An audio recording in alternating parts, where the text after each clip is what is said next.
ശ്രീ രമേശ് ചെന്നിത്തല സ്വാഗതം. എന്തായാലും രാവിലെ തന്നെ സജീവമായി പ്രവർത്തന രംഗത്തേക്ക് ഇറങ്ങിയിരിക്കുന്നു. അപ്പോൾ എന്തെല്ലാമാണ് ഇപ്പോൾ കോൺഗ്രസിൽ നടക്കുന്ന ഈ സംഭവങ്ങളുമായി ബന്ധപ്പെട്ട്, ഇപ്പോൾ രാഹുൽ മാങ്കൂട്ടത്തിലുമായി ബന്ധപ്പെട്ട് ഇങ്ങനെ ഒരു തെരഞ്ഞെടുപ്പ് കാലത്ത് ധാരാളം ചോദ്യങ്ങൾ ഉയരുമ്പോൾ എങ്ങനെയാണ് അതിന് സാധാരണക്കാർക്ക് മറുപടി കൊടുക്കുക? അല്ല,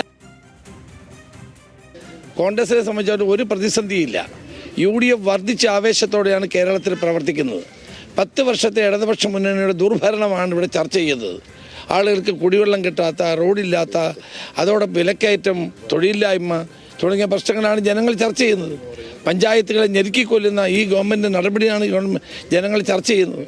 ശബരിമലയിൽ കോടിക്കണക്കിന് ഭക്തജനങ്ങളുടെ വികാരങ്ങളെ വ്രണപ്പെടുത്തിയ സ്വർണ്ണക്കൊള്ളയാണ് ചർച്ച ചെയ്യുന്നത്. മറ്റ് വിഷയങ്ങളിൽ മാധ്യമങ്ങൾ ചർച്ച ചെയ്യുന്നതല്ലാതെ ജനങ്ങളൊന്നും ചർച്ച ചെയ്യുന്നില്ല.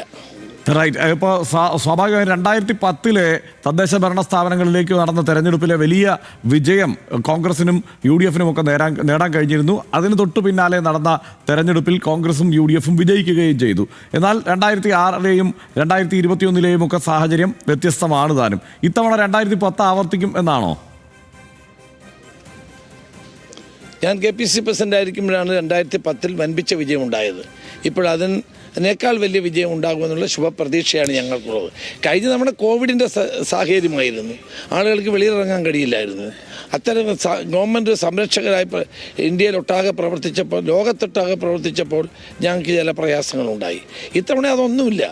ജനങ്ങൾ വളരെ ആവേശത്തിലാണ്, പ്രവർത്തകരാവേശത്തിലാണ്. ഒരു മനസ്സോടെയാണ് കേരളത്തിലെ കോൺഗ്രസും UDFും മുന്നോട്ട് പോകുന്നത്. അതുകൊണ്ട് മികച്ച വിജയം 2010 ഉണ്ടാകുമെന്നുള്ള ശുഭപ്രതീക്ഷയാണ് ഞങ്ങൾക്കുള്ളത്. ഇപ്പോൾ ഈ തദ്ദേശ ഭരണ സ്ഥാപനങ്ങളിലേക്ക് നടക്കുന്ന തെരഞ്ഞെടുപ്പാണല്ലോ. പക്ഷേ ഏറ്റവും പ്രധാനപ്പെട്ട വിഷയമായി പ്രചാരണ രംഗത്തെല്ലാം കോൺഗ്രസ് ആവർത്തിച്ച് പറയുന്നത് ശബരിമലയുമായി ബന്ധപ്പെട്ട വിഷയമാണ്. ഈ പ്രാദേശികമായ വിഷയങ്ങൾക്കപ്പുറത്ത് ശബരിമല ഒരു പ്രധാന വിഷയമായി ഈ തെരഞ്ഞെടുപ്പിൽ പ്രതിഫലിക്കും എന്നുള്ള ഒരു വിലയിരുത്തലിൻ്റെ അടിസ്ഥാനത്തിലാണോ എല്ലാ നേതാക്കന്മാരും അതെടുത്ത് പറയുന്നത്?